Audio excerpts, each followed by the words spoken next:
Hello, welcome to Using Social Media in Your Job Search. My name is Chad Ganley. I'm an Assistant Director in the Career Development Center. And today I will be talking about how to use social media to help you land or potentially lose a job.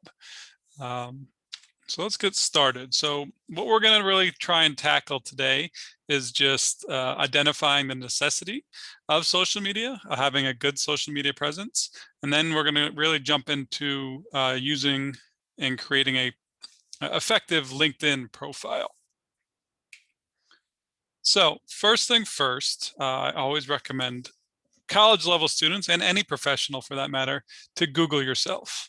All right, my background before coming to Kutztown University, I was a professional recruiter. So my day-to-day responsibility was, hiring, looking at resumes, interviewing, that thing. All right. And I did Google everyone. All right. At some point in the interview process, I would put your name into Google.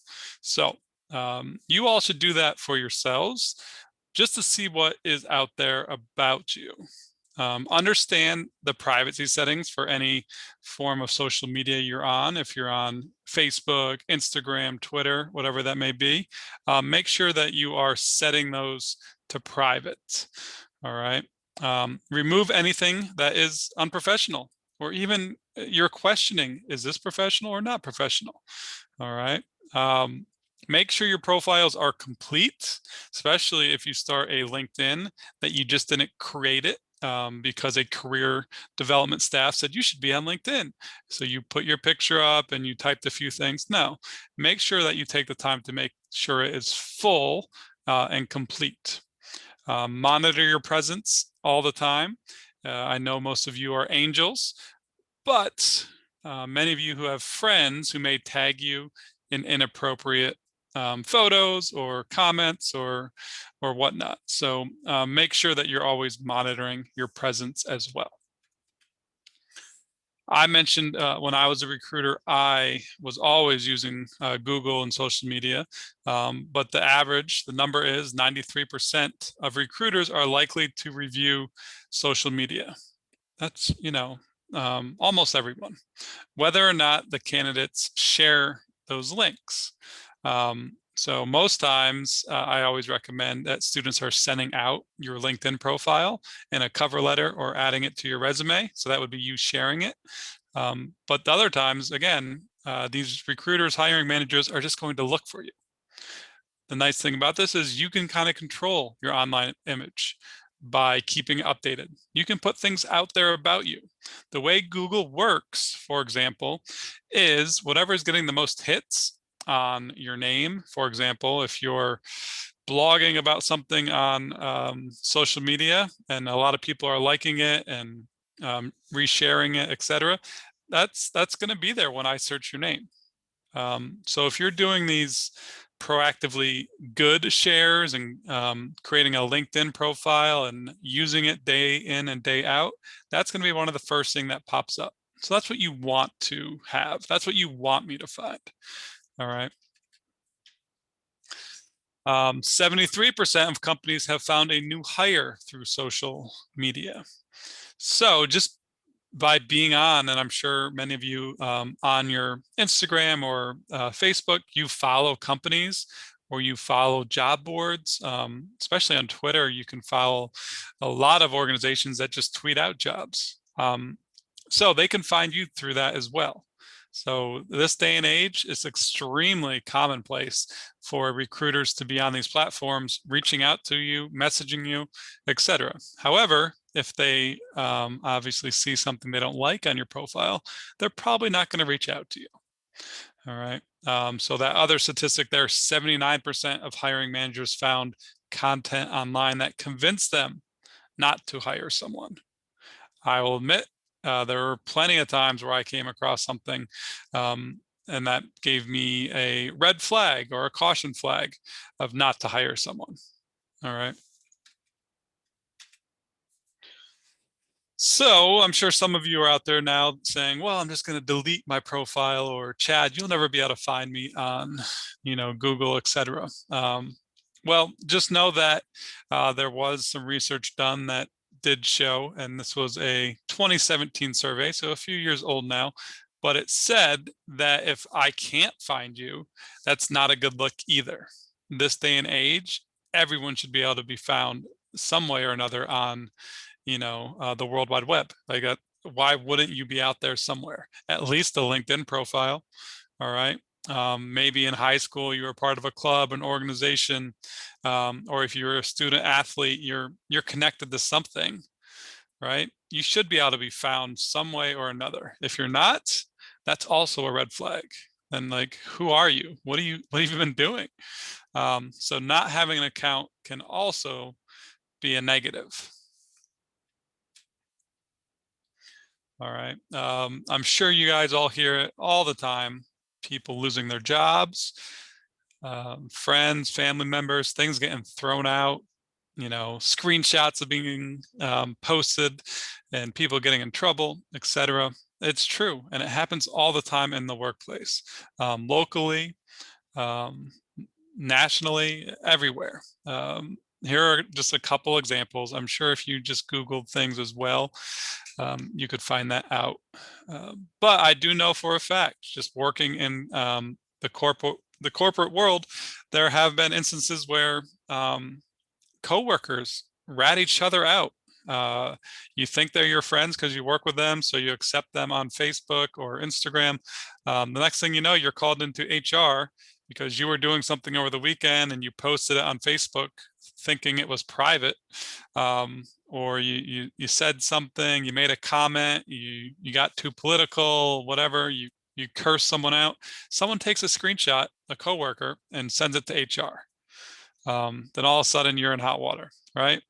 Any of you education majors out there looking into becoming a teacher, obviously the same with you. Like, your students, your kids, parents are probably looking you up on Facebook or, again, another form of social media to see what you're posting about. If they see something they don't like, they're taking a snapshot and sending it to the school district.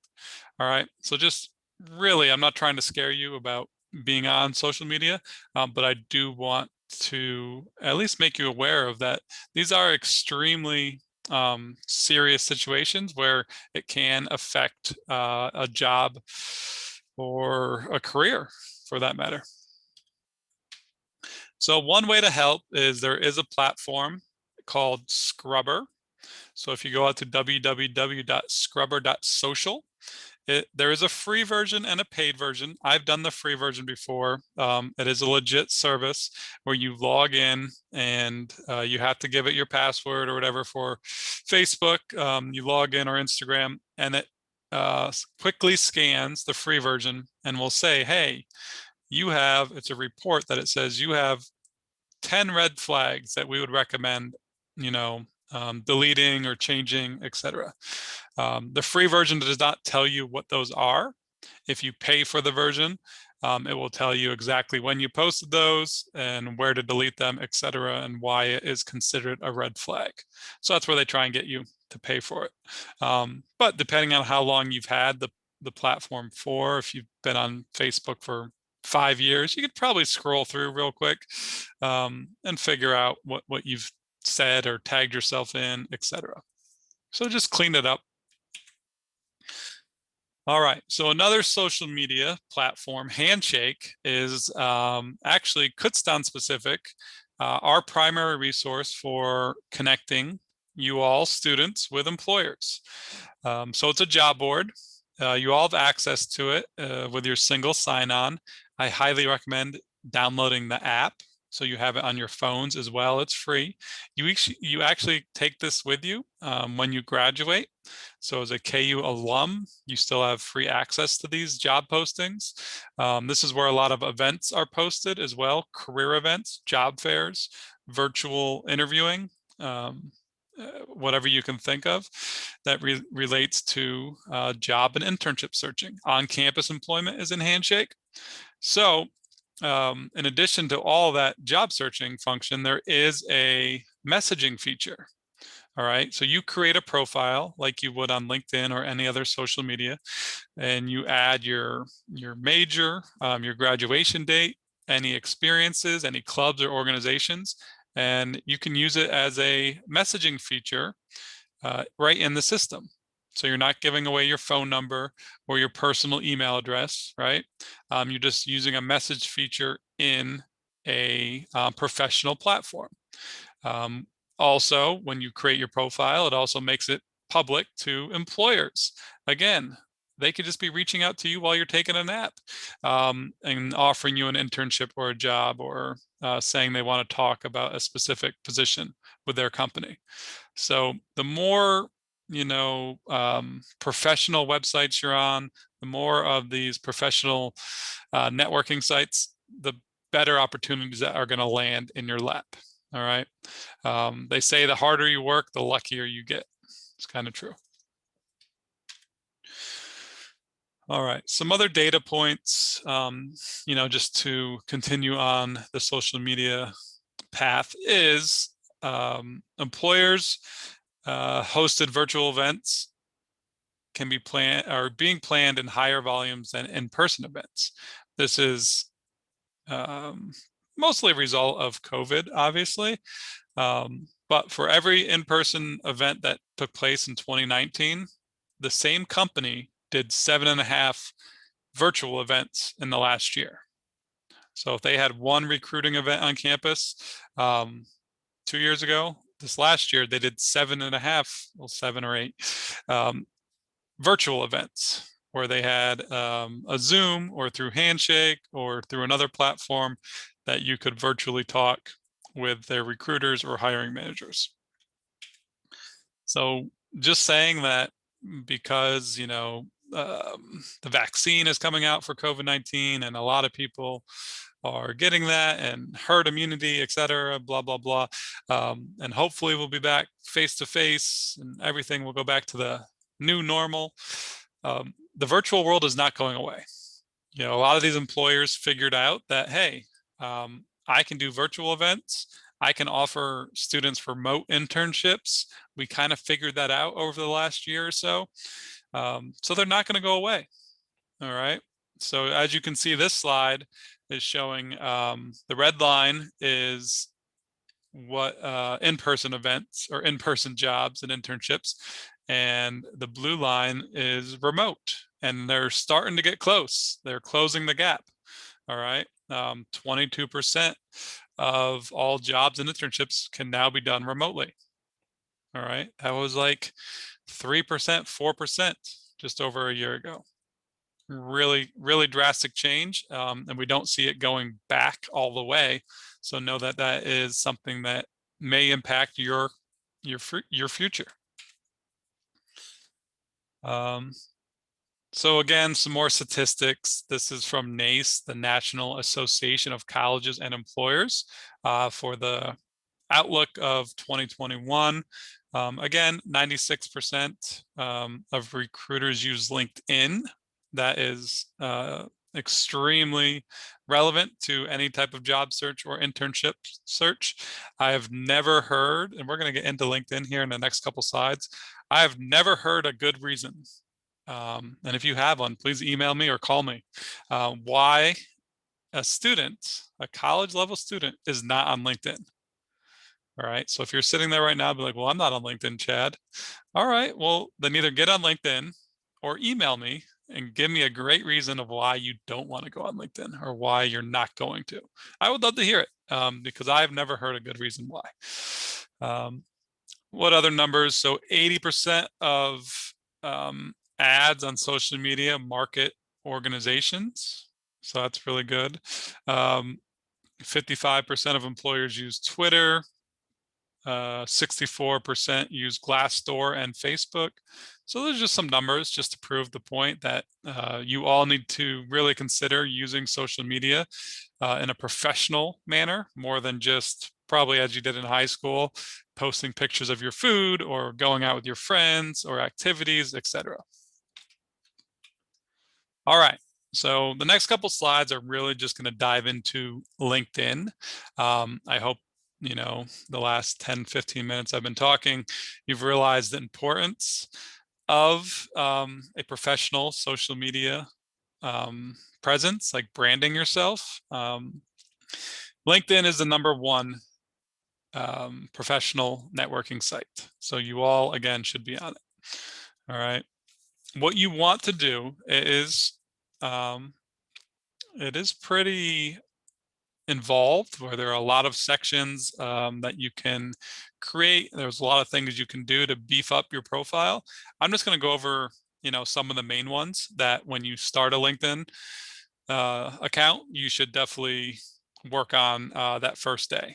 So make sure you have a professional headshot. All right. It doesn't have to be one you paid for. Most of you know or have one yourself, a smartphone that can take the portrait mode photo. Most of the new iPhones have it, and the Androids that you can blur the background. Just do that. That's all you need to do. Put a nice shirt on and take it from basically your shoulders up, just like this photo right here. That's all you need. All right. So professional photo. The next part is a professional headline. So a headline is just a quick, this one is econ major and aspiring financial analyst. Something basic, something that would tell me about you, that would give me a, quick vibe about who you are and what you want, or what your major is, or what you're aspiring to do. Don't just say college student or Kutztown University student. You want to give a little bit of detail here. All right. The other thing, as you can see, circled in red on this slide, is when you create a LinkedIn account, you actually get a unique URL. So this is like your own personal website, which is free. So take advantage of this. This is what you put on your resume. You put in a cover letter. You can send to employers. Obviously, once you have updated it and it is a professional account, you don't want to send it again if it is unfinished or incomplete, has typos, errors. You don't want any of that stuff. So use this in any kind of document you're sending out. You can change it in the settings section. Sometimes when you create an account, it gives you your first, last name and a bunch of numbers, depending on how popular your name is, etc. So you can go back in and change it to something, take a couple of numbers away, and then save it. All right. Next, fill out the summary section. So the summary is 1 to 2 paragraphs. That's it. Again, it should be tailored. It's very similar to a cover letter if you put one of those together yet. We can easily review these for you. If you want to have a meeting with someone in my office and share your LinkedIn profile, we can go through it with you and take a look at it.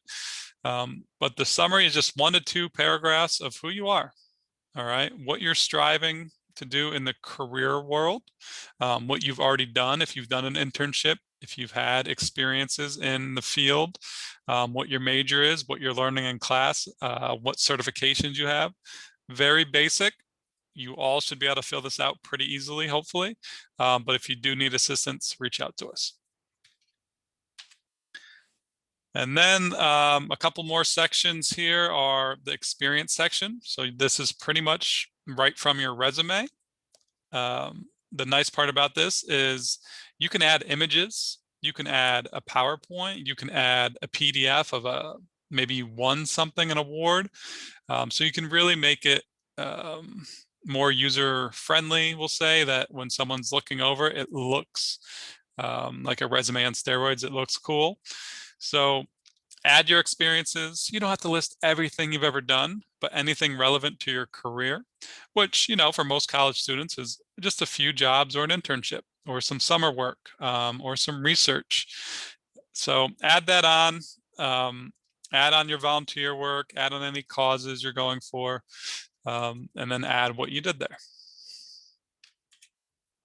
Add your education, Kutztown, and any other, maybe you went to community college or other certificates you may have had. And then add some skills and expertise.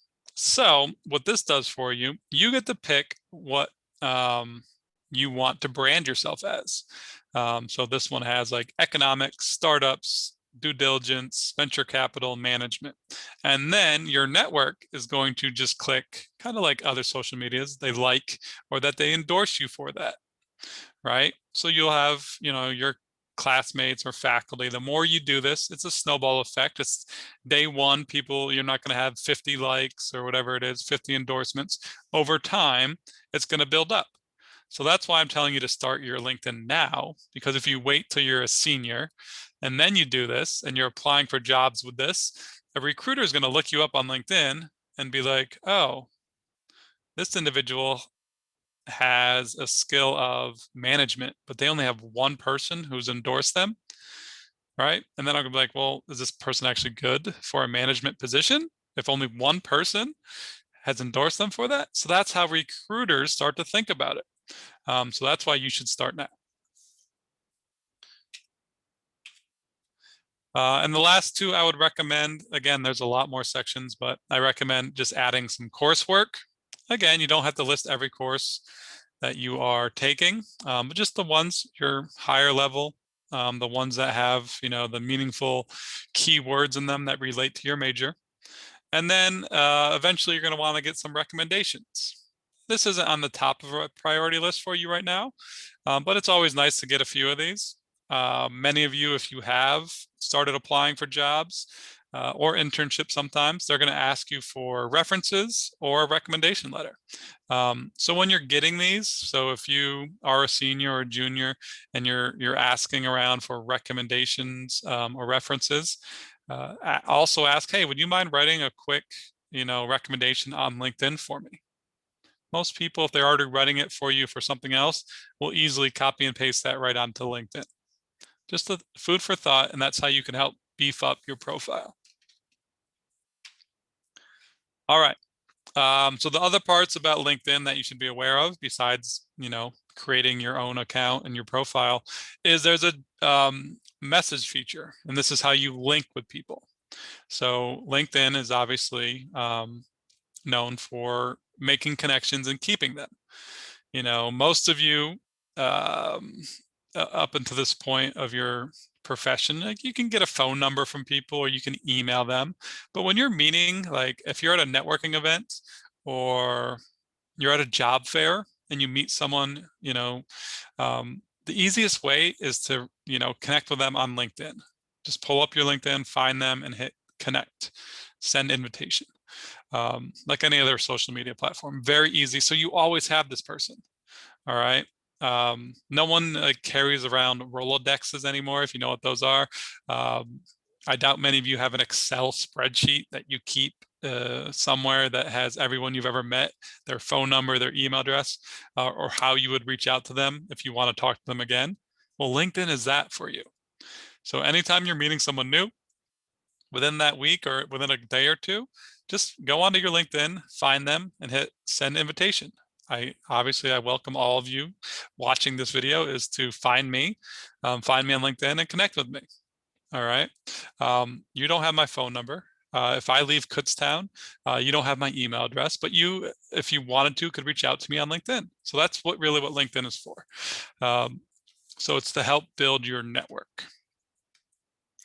We do recommend sending a personalized message. Nothing crazy. You don't have to type out a paragraph. But if you met someone somewhere specific, or if you're going to reach out to me, say, hey, Chad, came across and I watched your using social media workshop. Just wanted to connect on LinkedIn. That's all you have to write to me. And that usually, makes me realize, all right, now we have a connection and I can respond to you. We also recommend following influencers, employers. There's a dashboard on LinkedIn. This is basically just, your homepage with news articles, blogs, postings that you can see from whoever you're following. So be specific, target employers of interest that are especially relevant to your major or a company that you've always wanted to work for, and just see what they're posting about. Follow people that work for them. All right, you can do in the search, you can type in whatever XYZ employer and then type in recruiter or XYZ employer CEO see, you can connect with them, you can message them. Really unique opportunities. And don't forget to ask your network for help. All right. You don't want to come off as begging for jobs and internships, but feel free to use LinkedIn. That's what it's there for, to message individuals and say, hey, I see you're currently working at Kutztown University, Chad. I've actually wanted to work at Kutztown. Do you have any advice for me? I went online and I applied to a few jobs, but I was wondering, because I see you working there, I've met you before at a job fair, that if you had any advice, I would really appreciate that. Or here's my resume, can you pass it along?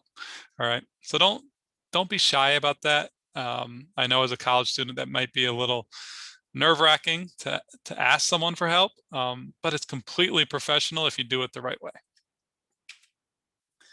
And then there is a job board. There's a student job portal with pretty much every organization that you can think of. I don't know, I haven't come across a organization that doesn't have a LinkedIn account. So just know that they do post jobs there as well. And they can search you out. All right, that profile that you're creating is searchable by recruiters. So I could type in a few things. I can type in a major, a graduation date. I could type in Kutztown University, and that would be my filter. And then I will get a report if I'm a recruiter of what students on LinkedIn, and I can message you through LinkedIn. What else do we got? Using LinkedIn a little bit further is, just keep it professional. It is not social media like Facebook. You're not posting pictures of food. You're not posting pictures of your friends on there. Organizations can find you. So it is a representation of just you. That's all we want to see. All right. So that is my quick using social media in your job search presentation. This last slide here has our information. If you need more assistance, you have questions, reach out to us. careerhelp@kutztown.edu is our email, and then our phone number 610-683-4067. If you want to set up a one-on-one appointment just to talk about the job search process, to talk about LinkedIn, if you want us to review your LinkedIn profile, absolutely. That's what we are here for. All right, so it's been my pleasure. Have a great day.